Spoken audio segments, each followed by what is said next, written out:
दुनिया के सबसे बड़े लोकतांत्रिक देश में रहते हैं। यहाँ की संविधान बहुत बड़ी संविधान है और हमारे यहाँ लोकसभा, विधानसभा, पंचायत और विधान परिषद और वार्ड का चुनाव होते रहता है। फिर भी हम उसमें ये डिसाइड नहीं कर पाते हैं कि हम अपने कैसे उम्मीदवार को चुने, कैसे अपना मत किसको दे, कहाँ जाए, और ये डिसाइड नहीं कर पाते हैं कि वो कैसे विकास कर पाएगा कि नहीं कर पाएगा। ओम प्रकाश भैया जी से मैं इस बात को जानना चाहता हूँ कि उसके बारे में कुछ बताएं और हम कैसे उम्मीदवार को चुने। नमस्ते भैया। नमस्ते नमस्ते। ये सवाल काफी ज्यादा विचारणीय है कि लोकतंत्र तो बन गया, लोकतांत्रिक देश बन गया, इसके लिए संविधान भी हमने बना लिया, लेकिन हम अपने जनता को जिसको वोट देना है उसको इस बात का ज्ञान नहीं दिया कि देखो नेता चुनने से पहले इन चीजों को देख लेना कि वो नेता बनने के लायक है कि नहीं है। उसके बौद्धिक क्षमता के ऊपर हमने छोड़ दिया।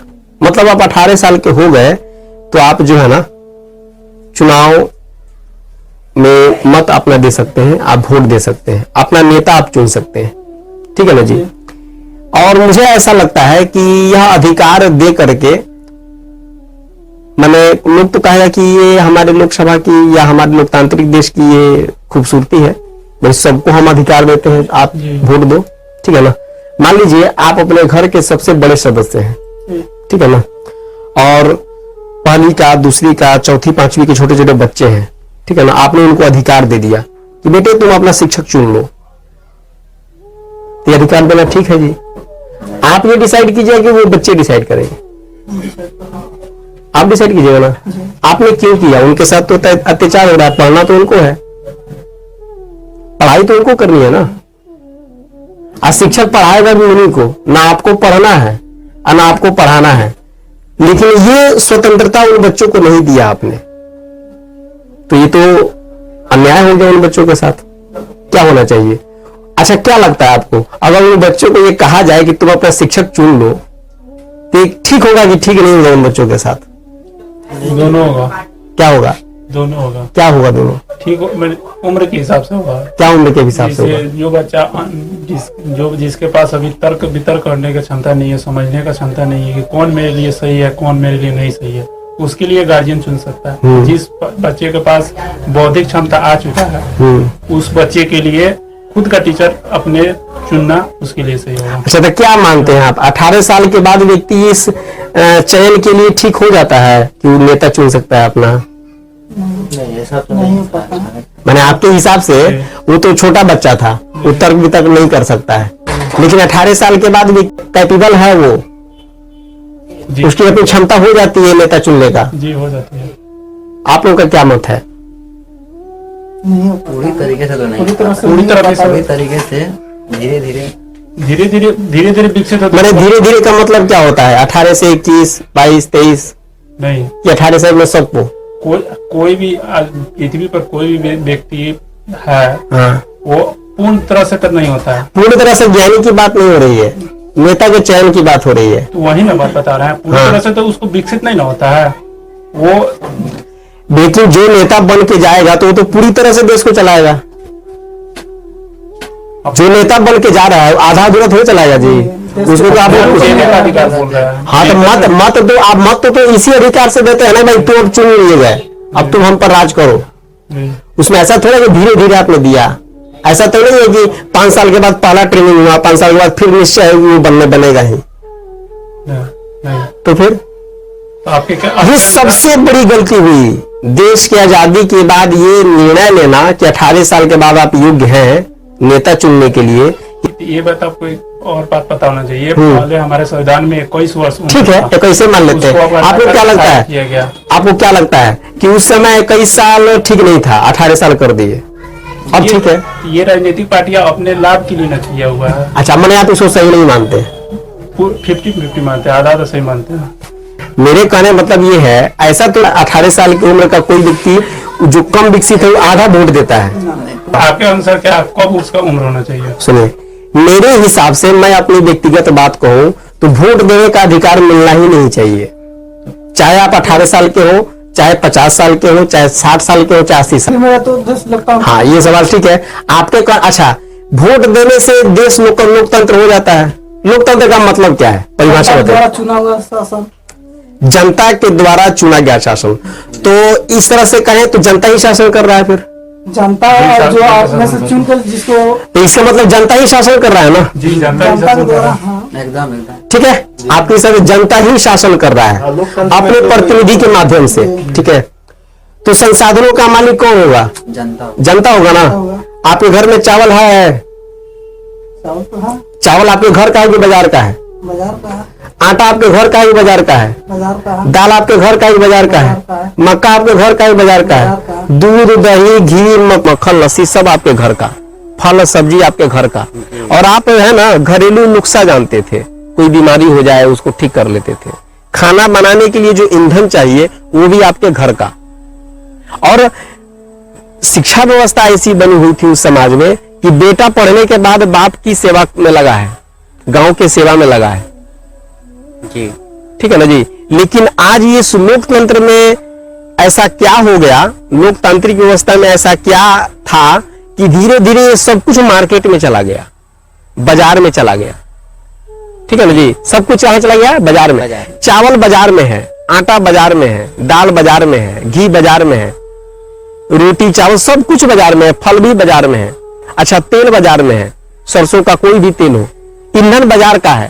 तो ये सब कुछ कहां का है? बाजार का है। अच्छा, बाजार का है, चलो भाई ठीक है, मान लेते हैं बाजार का। शुद्ध नहीं है, बाजार का है वो शुद्ध पवित्र नहीं है, शुद्धता की गारंटी नहीं है। बड़ी बड़ी कंपनियां गारंटी के साथ आती है। उसके बाद आपके घर में पित्तल के, तांबा के, कांसा के बर्तन होते थे, अब प्लास्टिक के हैं। ठीक है ना जी। आपको सामान्य रूप से एक छोटी बीमारी हो जाती है ना, तो आप उसको ठीक नहीं कर सकते, डॉक्टर के पास जाना है। ठीक है ना। अच्छा, आप पूर्ण रूप से इस बात के लिए आश्वस्त हैं कि मेरा बेटा पढ़ेगा लिखेगा बड़ा होगा, मेरी सेवा नहीं करेगा, और मुझे खुद अपनी सेवा के लिए कुछ व्यवस्था करना पड़ेगा, कुछ सेविंग रखनी पड़ेगी, कुछ करना पड़ेगा। ठीक है ना जी। उसके बाद जितने लघु उद्योग थे, राइस मिल था, चूड़ा मिल था, ये बैटरी बनाने के लिए छोटे छोटे दुकानें हुआ करती थी। ठीक है ना जी। उसके बाद दर्जी बहुत ज्यादा होते थे, चप्पल जूता ये सब कुछ बनता था, ये सब कुछ खत्म। बर्फ की छोटी छोटी फैक्ट्रियां होती थी, सब खत्म। है क्या ये? लोकतंत्र। आया क्यों था? आया इसलिए था कि राजतंत्र समाप्त हो जाए, जनता खुद शासन करे। जनता का शासन भी है, लोग मानते हैं ऐसा कि जनता का शासन है, लेकिन इस जनता के शासन में जनता का कुछ भी नहीं है, सब कहां का है? मार्केट का। अच्छा, जो नेता आप चुन के भेजे थे वो आप पर शासन कर रहा था, मैंने आपके हिसाब से वो शासन कर रहा था, लेकिन फिर भी आप इसमें नाखुश हैं। मुझे सामान आपको देना है, आपका सामान मुझे लेना है, और उसमें बीच में था सोना, वो सोना आपके पास गया, मेरे पास आया, उसकी वैल्यू है। लेकिन जो ही ये सोना हटा, नोट आ गया, तो उस नोट का कंट्रोलर कोई और हो गया, और जो ही उस नोट का कंट्रोलर कोई और हुआ, तो संसाधन का लेन देन हो रहा है, लेकिन उसके महत्व जो है ना उस नोट पर डिपेंड है जी, कागज के टुकड़े पर। आज सोना हट गया, तो पैसा का मूल्यांकन आप नहीं करते हैं, तो फिर कहां लोकतंत्र रहा? अच्छा, एक बार आपसे बात पूछता हूं, जब देश मैंने आजादी से पहले हमारे यहाँ 500 से ज्यादा रियासतें थी, अलग अलग राजा होते थे। ठीक है ना, 500 से ज्यादा थी। एक राजा दूसरे राजा को ये नहीं कह सकता था कि तुम ऐसा करो, सब अपना अपना स्वतंत्र था, अपने हिसाब से राज। आज तो आपने सबको हटा के एक बना दिया, एक प्रधानमंत्री, तो वो लोकतंत्र था कि एक लोकतंत्र है? इसके साथ तो ये लोकतंत्र, राजतंत्र नहीं लोकतंत्र। हाजी, उस समय इस देश के 500 से ज्यादा लोग हैं संचालक। एक बात सोचिए, अब कितने संचालक? एक हो गए। अब बताइए, वो लोकतंत्र था कि ये लोकतंत्र है? उसमें आप चीजों के खुद मालिक थे। सुनिए, मेरी बात सुन लीजिए, उसमें चीजों के आप खुद ही मालिक थे।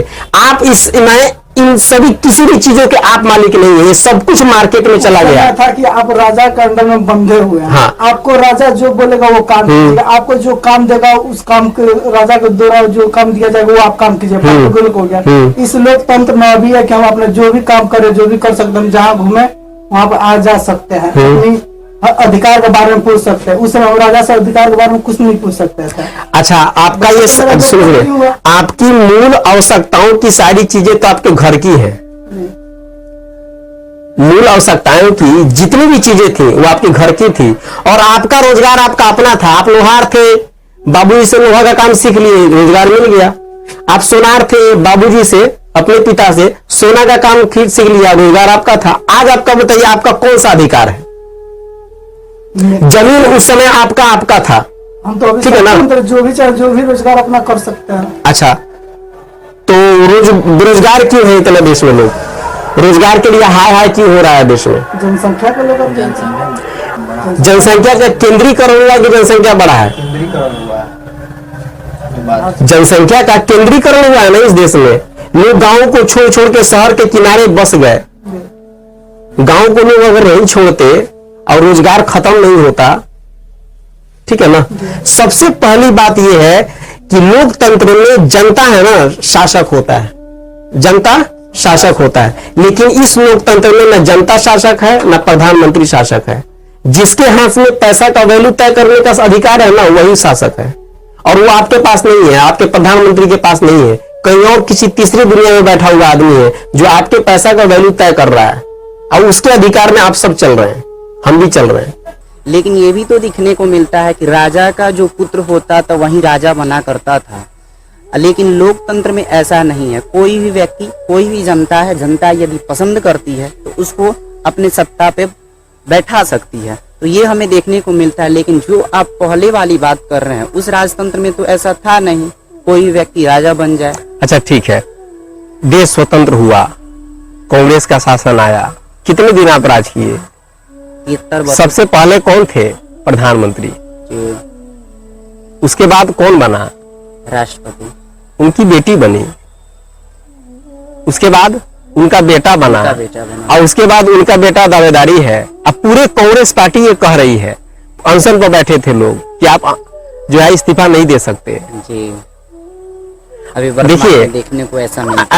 आना आप बताइए, आप जो बात कह रहे हैं कि हम किसी को चुन के भेज सकते, देखिए एक बात समझ लीजिए, आदमी है ना, आदमी स्वभाव से वो है ना, सामने वाले को में थोड़ा सा गुण देखता है तो उसको बड़ा मानता है। आदमी का ये नेचर है।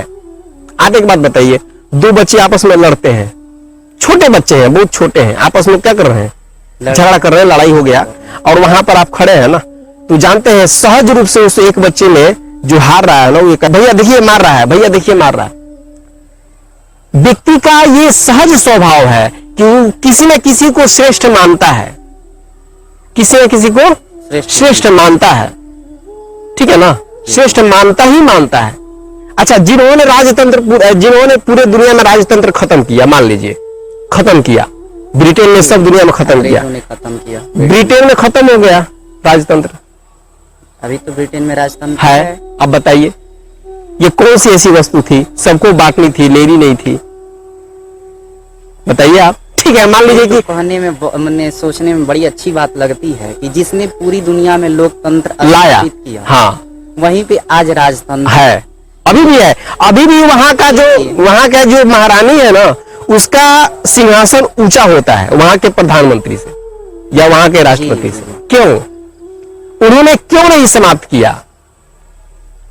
देखिए, आप 5 साल के लिए जा रहे हैं, 5 वर्ष के लिए, क्या कीजिएगा आप? अभी तो आपको आदत भी नहीं पड़ा शासन करने का, आपको तो डर है कुर्सी में चली जाए, आप दबाव में हैं हर पल हर समय, शासन क्या कीजिएगा? लेकिन ये भी तो देखने का मिलता है कि 5 साल जब सत्ता दी जाती है तो वो व्यक्ति जब काम नहीं करता है तो उसको हटा करके फिर दूसरे व्यक्ति को 5 साल में क्या काम करेगा? यदि वो 5 साल अगर अच्छे कार्य भी करते हैं, थोड़े बहुत कार्य करके दिखाते हैं, अच्छे कार्य करेंगे, फिर जनता उसको एक्सेप्ट करेगी? नहीं करेगी। जानते क्यों नहीं करेगी? क्योंकि हम मीडिया है, हम मीडिया कंट्रोल करती है सब चीजों को, मीडिया है ना भाई। और एक पार्टी आई है, दूसरी पार्टी को आना है, और उस पार्टी को आना है तो उसको आने के लिए वो कुछ रणनीति बनाना पड़ेगा, ठीक है ना? कुछ कंपनी है, पैसा देगी, फिर मीडिया उस किसी मुद्दे को उठाएगी, आई डाउन हो जाएगी, फिर वो दूसरी पार्टी आ जाएगी। यहाँ शासन कहाँ चलेगा? यहाँ तो बस उसका पैर वो खींचेगा, उसका पैर वो खींचेगा। तो सबसे पहले तो ये समझना होगा कि आपका प्रश्न लोकतंत्र से संबंधित था, तो ये तो लोकतंत्र ही नहीं है। आपका लोकतंत्र जैसे था ना जी, जहां नेता चुन के भेजते हैं, ये लोकतंत्र ही नहीं है। क्यों? क्योंकि अच्छा एक बात तो ये हो गई, दूसरी बात ये है कि वोट दे कौन, मैं क्या कहा हूं कि वोट देने का अधिकार ही नहीं देना चाहिए किसी को। वोट कौन दे जानते हैं? कौन दे? देखिए मैं आपको बताता हूं, किसान है, किसानों की एक अपनी मंडली है, किसानों की अपनी समुदाय है, किसान लोग हैं, वो वोट देंगे तो काहे के लिए वोट देंगे? किसान से संबंधित चीजों के लिए वोट देंगे। एक व्यापारी वोट देगा तो क्यों देगा भाई? व्यापार से संबंधित चीजों के लिए वोट देगा। एक सरकारी नौकर अगर वोट देगा तो अपनी नौकरी से संबंधित चीजों के लिए वोट देगा। अब बताइए, सबकी अपनी अपनी अलग मुद्दा है, अब नेता कैसे चुना जाए? वोट वो व्यक्ति देना जो सबके विषय में एक जैसा सोचता हो। आप मजदूर हैं तो आप मजदूर जो संघ है उन सबों को ध्यान में रख करके सोचिएगा और आप वोट मजदूरों के लिए दीजिएगा। आप पूरे देश के लिए वोट नहीं दे सकते। हमको कैसा व्यक्ति चाहिए वोट देने वाला? वोट देने वाला वैसा व्यक्ति होना चाहिए जो सबके विषय में एक जैसा ही सोचता हो, जिसका अपना कोई स्वार्थ ना हो। आप 4 बच्चों के लिए सोच रहे हैं तो क्या सोच रहे हैं? आप अपने लिए सोचे नहीं, उन 4 बच्चों के लिए, 5 बच्चों के लिए जो छोटे बच्चे हैं उनको पढ़ना है, लिखना है। आप उनके मत के विषय में, उनके विचार, उनके जो उन्नति प्रगति सबके विषय में सोच के शिक्षक की नियुक्ति करते हैं। लेकिन अगर उन बच्चों को कह दीजिए तो जो उसको पढ़ा नहीं आता है ना तो पढ़ा वाला सोचेगा, जिसको जोड़ नहीं आता है वो जोड़ वाला सोचेगा, जिसको हिंदी में कमी है वो हिंदी के लिए सोचेगा, जिसको विज्ञान में कमी है विज्ञान के लिए सोचेगा। लेकिन आप सबके लिए सोचिएगा। तो समाज में 2 व्यक्ति ऐसा बताइए, 3 व्यक्ति, 4 व्यक्ति ऐसा बताइए जो सबके लिए एक जैसा सोचता हो और वही वोट देने का अधिकारी हो। आपका आप बताइए ये विचार कहां तक सही लगा? आप तो ठीक है, ये बात ठीक है ना जी?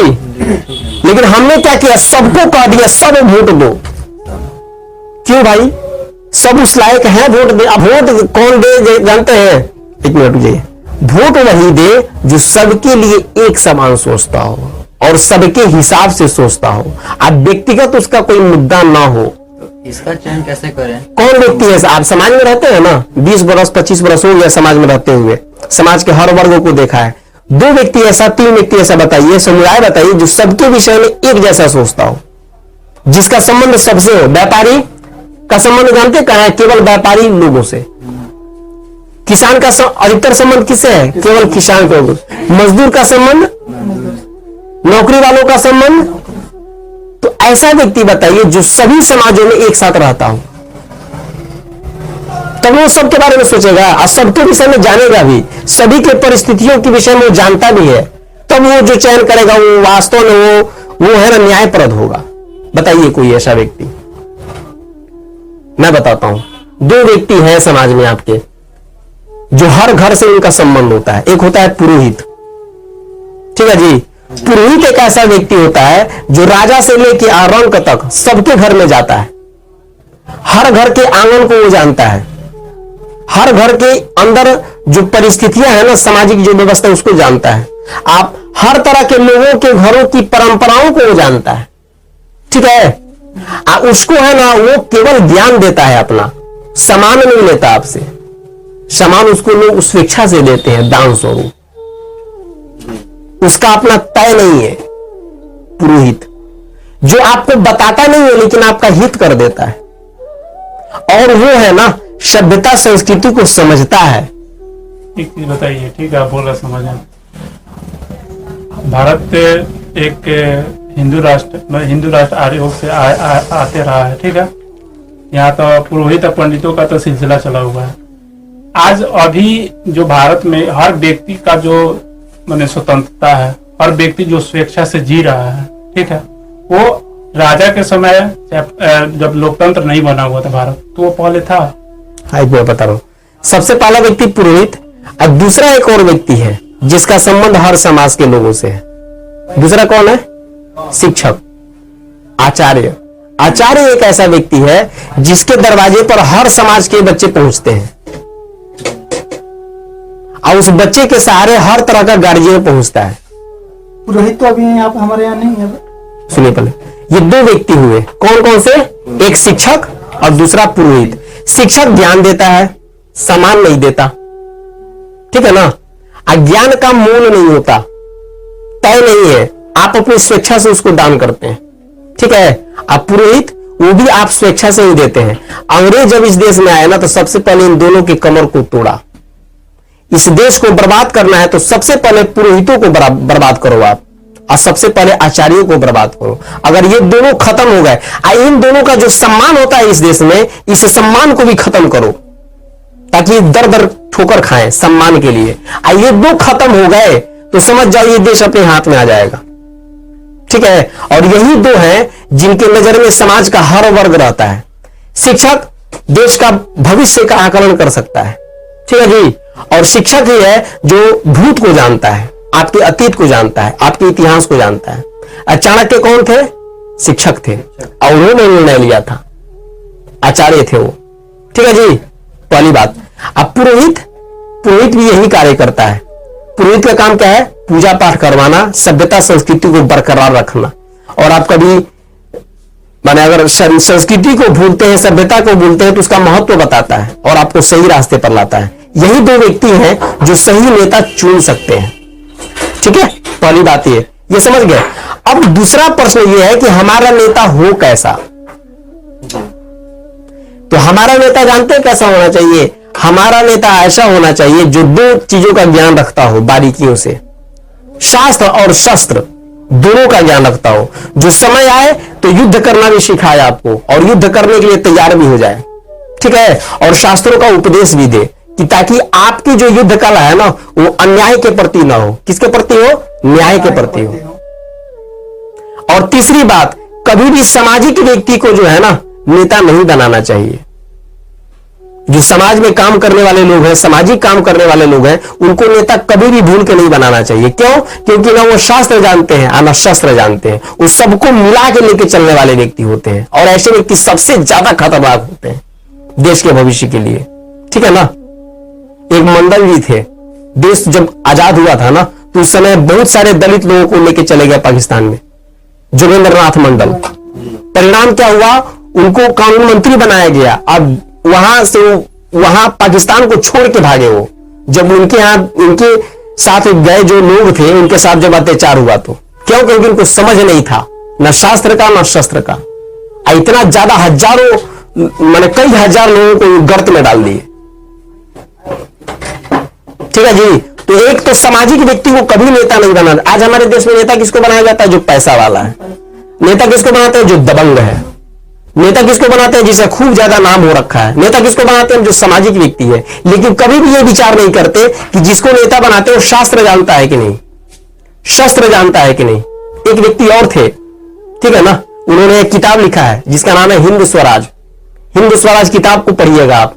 उसमें एक जगह लिखते हैं गौ रक्षा के विषय में,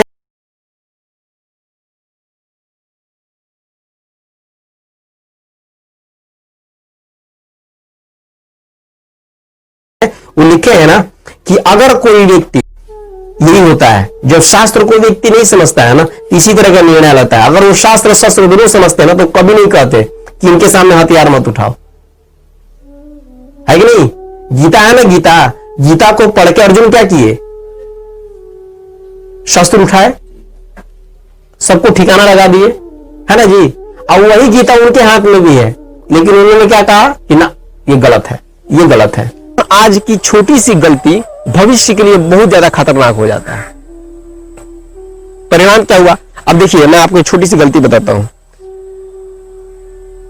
पाकिस्तान अलग हुआ, महात्मा जी बैठ गए अनशन पर कि पैसा देना है उसको। विश्व बैंक से पैसा लाया गया उधार। अब 55 करोड़ रुपया दिया गया, क्या नहीं, 50-55 करोड़ रुपया दिया गया, कर्ज लेके दिया गया, कर्ज लेके दिया गया। अब महात्मा जी को नहीं सोचना चाहिए कि ये पैसा कर्ज लेके देना कितना गलत है। और उस पैसा को पाकिस्तान युद्ध में भी यूज किया था। बताइए, अब बताइए, एक व्यक्ति ये सोच नहीं पाया कि हम अब देश की राजनीतिक तंत्र को है ना आदत दिला रहे हैं कि आप जो है कर्ज लेकर के देश चलाओ। इसीलिए कभी भी नेता का चयन करें तो दो बातों का ध्यान रखें। एक तो उसको शास्त्र और शस्त्र दोनों अच्छी तरह आना चाहिए, ठीक है ना। और वो कभी युद्ध से पीछे ना रहे। जरूरत पड़े तो युद्ध करना ही पड़ता है भाई, शरीर के लिए करना पड़ता है। मच्छर बैठा था उसको निहोरा करते हैं, बैठे उड़ जाओ उड़ जाओ, कार चट से मार देते हैं, मारते कि नहीं मारते है कि नहीं? तो समाज में अराजकता। हाँ सुनिए, अराजकता का मतलब क्या होता है? वही क्या? शांति का माहौल नहीं रहेगा। अच्छा, शांति का मतलब क्या होता है? शांति का मतलब क्या होता है? ये मार काट कहीं ना हो। अच्छा, जानते हैं देश की आजादी के बाद एक गलत तरह का भ्रम हो गया इस देश में। अच्छा व्यक्ति कौन है? जो केवल कलम चलाता है, बस। जो कलम चलाना जानता है ना, वही अच्छा आदमी है। अच्छा, कलम के अलावा कुछ और चलाने लगे, अगर मूवी चलाने लगे तो आप बुरे हो गए। बस कलम चलाओ, और जानते हैं कलम कैसा चलाओ? ऐसा कलम चलाओ, हाँ समझ गए ना? अच्छे व्यक्ति की परिभाषा ही बदल गई इस देश में, कमाल हो गया भाई। एक चीज बताइए, तो आप बोले कि किसी को वोट ही नहीं देना चाहिए, तो आपके अनुसार? अच्छा आप अच्छा ये आप बताइए, अभी जो मैं बात बोला हूं कि किसान समुदाय केवल अपने स्वार्थ के विषय में सोचता है कि नहीं? ऐसा बताइए। ये तो हर वर्ग का है, व्यापारी को सोचता है। तो फिर एक तो मैं भी तो यही। हाँ, लेकिन अभी वर्तमान में हम लोग आया जाए, वर्तमान में तो कोई ऐसा नेता नहीं है जो हाँ, तो ये सवाल में नेता के लिए कोई योग्यता ही नहीं है। आज शास्त्र को पढ़ाया नहीं जाता है, तो फिर क्या उन शास्त्र जाने का? यही तो है, पता है आपको? मैं बताता हूँ। आपका सवाल है ना कि नहीं पढ़ाया जाता, मेरा सवाल है क्यों नहीं पढ़ाया जाता? वही ना बोले, आज हम लोग पश्चिमी सभ्यता में चले गए, आज शास्त्र पे जगह पर हम लोग को साइंस। नहीं, अच्छा नहीं, ठीक है। मेरा सवाल ये है कि क्यों नहीं पढ़ाया जाता? वही ना हम बोल रहे हैं कि नहीं, क्यों नहीं पढ़ाया जाता? क्यों नहीं पढ़ाया जाता? हम लोग जरूरत नहीं है इसकी क्या? पता नहीं हमको। तो बताइए आप। जो नेतृत्व करता है, जानते हैं क्या कारण है इसके पीछे? कारण 1860 के आसपास यूनिवर्सिटियां बनाई गई। ठीक 25 वर्ष के बाद कांग्रेस की स्थापना हुई। उन यूनिवर्सिटियों से जो बच्चे निकल के गए, उन्हीं को कांग्रेस में सदस्य बना लिया गया और वही देश के नेता बन गए। अब बताइए, पश्चिमी देशों के द्वारा स्थापित यूनिवर्सिटी था, उसमें से निकले हुए बच्चे फिर नेता बने। अब बताइए देश का क्या भला करेंगे वो? देखिए, सबसे पहली बात यह है कि अभी जो मुद्दा है ना कि हमारा नेता कैसा हो, ये सवाल इसके पहले हम नहीं सुने थे। ठीक है जी। और ये जो बात है कि पुरोहित, ठीक है, और शिक्षक ही वोट दे, ये बात भी कभी चर्चा में नहीं आई थी। 70 सालों में तो नहीं सुना होगा आपने, या इतिहास की किताबों में कहीं सुना नहीं होगा। तो वर्तमान में पुरोहित का नाम ही लुप्त जैसा हो गया। ये चीजें आपने नहीं सुना है, ये अब आया है, अब ये मतलब जन्म हुआ इसका। अच्छा एक बात बताइए भैया, आप जो योग्यता बता रहे हैं हमारे नेता के लिए, और जो वोट देने का योग्यता बता रहे हैं पुरोहित और शिक्षक के लिए, नेता भी वैसे नहीं है, न शिक्षक भी वैसे नहीं है। शिक्षक भी वैसे है जो इन्हीं शिक्षा को पढ़ के निकले हुए हैं, वो भी शास्त्र वगैरह कुछ जानते नहीं है। अब पुरोहित भी वही है, पुरोहित लोग तो फिर मैंने कैसे संभव होगा? देखिए कहने मतलब ये विचार है इसका कोई बता रहा हूँ, ये विचार है। अभी तो आप जो सोच रहे हैं वो दीजिए, जिनको सोच रहे हैं लेकिन दिमाग में रख लीजिए, और ये हमारे दर्शकों तक जाए। हमारे जो दर्शक हैं वो इस बात को समझे कि हमारा नेता कैसा हो और वोट किसको देना चाहिए, कौन ऐसा है जो अपने वास्तविक नेता का चयन कर सकता है, यह हमारे दर्शक समझे। क्योंकि इस पर चर्चा नहीं होता टीवियों पर कहीं। देखिए, कुछ ऐसी चीजें हैं ना, इस देश में कुछ ऐसी चीजें चली हैं देश की आजादी के बाद, ताकि आपकी सोचने की जो दायरा है वो सीमित हो जाए, आप कभी उतना नहीं सोच पाए। इतना चीजें आपके पास रख दिया जाए ना, मैंने टीवी पर कई तरह के सीरियल हैं, टीवी पर कई तरह के नाटक हैं, उसके बाद मैच है, उसके बाद तरह तरह की और भी बहुत सारी चीजें, नशा की कई तरह की चीजें हैं, उसमें आप जकड़े हुए हैं, इससे कभी बाहर नहीं निकल पा रहे हैं। कभी आपको कोटा में जाना है, कभी कुछ लेना है, ये लेना है, वो लेना है। देखिए, लोकतंत्र की हत्या हो गई, जानते हैं कब? जब से असरफी का चलन खत्म हुआ। जब सोना से हम वस्तुओं को लेन देन करते थे ना, तभी तक लोकतंत्र था इस देश में। जब सोना हटा और नोट हो गया और उस नोट का मूल्यांकन कोई और शुरू कर दिया ना, उसी समय से आपका तंत्र खत्म। और जैसे जैसे जैसे जैसे नोट का महत्व बढ़ता गया, वैसे वैसे आपका जो स्वतंत्रता है ना, वो गुलामी में बदलता चला गया। और एक सबसे बड़ी गुलामी आने वाली है, ठीक है ना? सबसे बड़ी गुलामी। आप जानते हैं क्या गुलामी होगी? अब गुलामी ये आने वाला है भाई साहब कि अब ये नोट भी खत्म हो जाएगा, अब आएगा डिजिटल दुनिया। और डिजिटल दुनिया में जानते हैं क्या होगा, सब कुछ आपके मोबाइल से होगा। मतलब आप यहां से बैठे बैठे दुनिया के किसी तीसरी दुनिया से आप लोन ले लेंगे तुरंत, क्योंकि जब आपकी सरकार जाएगी वहां लोन लेने के लिए तो जानते हैं क्या कहेंगे, आपको लेने की क्या जरूरत है, आप लीजिएगा तो आप फंसिएगा। ऐसा कीजिए, अपनी जनता को छूट दे दीजिए, जनता चाहे तो अपनी इच्छा अनुसार हमसे लोन ले ले, तब आप डायरेक्ट लोन लीजिएगा घर बैठे दुनिया के दूसरे बैंकों से जो आपके देश में नहीं है, दुनिया के किसी दूसरे दुनिया में है, वहां से आप लोन ले रहे हैं सीधे यहां बैठे बैठे, ठीक है ना। आज वो लोन देगी, ठीक है। अच्छा, लोन आपको देगी क्यों और आप लोन लेंगे क्यों, क्योंकि पिछले कुछ वर्षों में लोन लेने की आदत पड़ी है आपको। आपने क्या किया, होम लोन लिया, आपने क्या किया, कार लोन लिया, आपने कृषि लोन लिया, आपने एजुकेशन लोन लिया, कई तरह के लोन आप लेने के आदी हो चुके हैं। डिजिटल दुनिया आने से पहले आप तो आदी हो ही चुके हैं, बाद में लोन लेना शुरू कर देगी, आप लोन लेंगे 10 बरस 20 बरस लोन लेंगे। लोन जब लेते रहेंगे तो धीरे धीरे क्या करेगी, वो आपके घर के बगल में बैंक खोल देगी, ठीक है ना। उसके बाद जानते हैं क्या कहेगी, कहेगी इतना % अगर कोई लोन लिया है तो उसके लिए खाना फ्री है, सवेरे शाम दोपहर शाम सब कुछ के लिए आपको लोन भी देगी, आपको खाना भी देगी, या फ्री में देगी, आप खूब खाइएगा मस्ती से। जानते हैं क्या होगा, और तब कहेगी कि आपका इतना लोन हो चुका है, कुछ ऐसा भी दे। वर्तमान में नल जल योजना चल रहा है, पानी पर भी आपका अधिकार खत्म होने वाला है, खेती भी उनके हाथ में चला जाएगा, पानी भी उनके हाथ में चला जाएगा, और आप कहते रहिएगा पूरे दुनिया में कि हमारा लोकतंत्र सबसे बड़ा है। बहुत बड़ा लोकतंत्र है, और लोकतंत्र की खूबसूरती है कि हमारे हाथ में कुछ भी नहीं है, नहीं हमारे हाथ में कुछ भी नहीं है, सब उनके हाथ में है। और जिनके हाथ में है ना, वो भी सदा के लिए नहीं, 5-5 साल के लिए आता है, झोला भरता है चलाता है, फिर जाता है, फिर झोला भरता है चलाता है। और दुनिया के अलग अलग कोने में बड़े बड़े बैंकें खुले हुए हैं, जो काला धन है, जो लूट रखा है आपने, आप वहां आराम से रख सकते हैं। फिर क्या कहेगी कि हम आपको नौकरी दे देते हैं, फिर आपको नौकरी भी दे देगी, परिणाम क्या होगा, आप उसका अंडर में होगा, आप गुलाम हो गए। और जानते हैं पिछले कुछ वर्षों में ऐसी परिस्थिति बनाई जा रही है किसानों के साथ, ताकि किसान है तंग होकर के अपना जमीन देने को तैयार हो जाए। आखिर क्या कारण है कि किसान ही बहुत ज्यादा परेशान है। हाँ जी, आज बचा क्या है आपके पास, केवल खेती ही बचा है ना, और खेती से आप बहुत ज्यादा परेशान है। अगर कोई कंपनी आ जाए 50 बरस तक 20 बरस तक 30 बरस तक फ्री में आपको खाना दे दे और कहे कि आप इतना खेत हमको दे दीजिए, आप आराम से दीजिएगा नहीं दीजिएगा, तो एक जनरेशन तो तुरंत आपको तैयार है आपको पालने के लिए, नेक्स्ट जनरेशन उसका गुलाम हो जाएगा, है कि नहीं जी। और इसकी तैयारी में रहिए आप, डिजिटल दुनिया यही है। आप जो सोच रहे हैं ना तुरंत गूगल पे कर देते हैं, ये गूगल पे इसीलिए हो रहा है ताकि आप उसके आदी हो जाएं। और बहुत ज्यादा टीम बना रहे हैं मोबाइल पर, ये सब टीम उसी की तैयारी चल रही है, पूर्वाभ्यास। अच्छा एक बात बताइए, अभी आप झोला लेके जा रहे हैं ना, चावल लेके आ रहे हैं, गेहूं लेके आ रहे हैं। राजा कौन होता है, राजा वह होता है जो अपने जनता को स्वाभिमान से जीना सिखाए। हम 2 रुपया किसी से लेंगे, लेकिन 2 रुपया का मेहनत करके लेंगे, फ्री में नहीं लेंगे।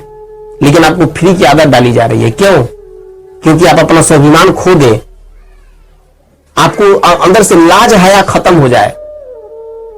अच्छी बात तो तब होती है ना जब सरकार हमको देती है, हमारे हाथ में काम देती है, हम खूब मेहनत करते, और हमारा रात में जब सोने जाते हैं तो हमको लगता है कि हम मेहनत की कमाई खाएं। लेकिन आपका बच्चा भी फ्री में खा रहा है स्कूल में ना, और घर पर अनाज आ गया, ठीक है ना, और फिर भी नौकरी के लिए आप परेशान है। तो ये क्या चल रहा है, एक तो एक तरीके से आपको कर्जदार बना दिया, कर्जाखोर, खूब कर्जा ले रहे हैं। दूसरी ओर अपना स्वाभिमान खो करके आप खूब अनाज ले रहे हैं, और तीसरी ओर आपका बच्चा भी जाके खूब खा रहा है। आज जब वो दुनिया आएगी तब, आज तो सरकार लोन ले रही है, कल आप डायरेक्ट लोन लीजिएगा तो हर तरह की सुविधा देगी। जानते हैं तब क्या होगा, तब आप जब है ना 18 वर्ष के होंगे तो स्वतः आपको घर मिल जाएगा रहने के लिए, स्वतः। आज जब आपका घर 50 वर्ष का होगा तो तुरंत वो आपको घर बदल के दे देगा, इस घर में चले जाओ आप। मैंने आपको कुछ सोचना नहीं है, आपको है ना कि निश्चित पैसा मिलेगा, निश्चित जीवन शैली, निश्चित सब कुछ आपका निश्चित ही होगा, आपका भेजा उसमें नहीं लगाना है। मतलब गुलाम व्यक्ति, जिस तरह जेल में एक व्यक्ति गुलाम होता है ना, वो गुलाम वाली परिस्थिति ये है पश्चिमी सभ्यता जो आप कह रहे हैं, आनाधून हम भाग रहे थे, वही पश्चिमी सभ्यता आ रही है। इसी पर चलेंगे हम सभी। ये चीज अभी के दौर के को सुधारना चाहिए ना। हाँ तो ये चर्चा क्यों हो रहा है? अभी के जो दौर के नेता हैं उनको तो सुधारना चाहिए ना। तो अभी तो है भगवान, आपने तो नेता ही वैसा बना रखा है, उनको तो बस झोला भरना है। ये लोकतांत्रिक दिवस आया क्यों? हमने क्या कहा? 500 से ज्यादा रियासत को हटाया आपने, एक को बना दिया। अब वो एक डिसीजन लेता है। अच्छा एक बात बताइए, आपके गर्भ में, मैंने आपके नहीं, मैंने आपकी शादी की पत्नी के गर्भ में जो बच्चा होगा उस बच्चे के ऊपर कर्ज है कि नहीं विश्व बैंक का? वो जब पेट से बाहर आएगा तो उसके पास 2 कर्ज है, 2 कर्ज से लदा हुआ है। एक तो विश्व बैंक का जो आपकी केंद्र सरकार ने ले रखा है, और एक राज्य सरकार का। एक बात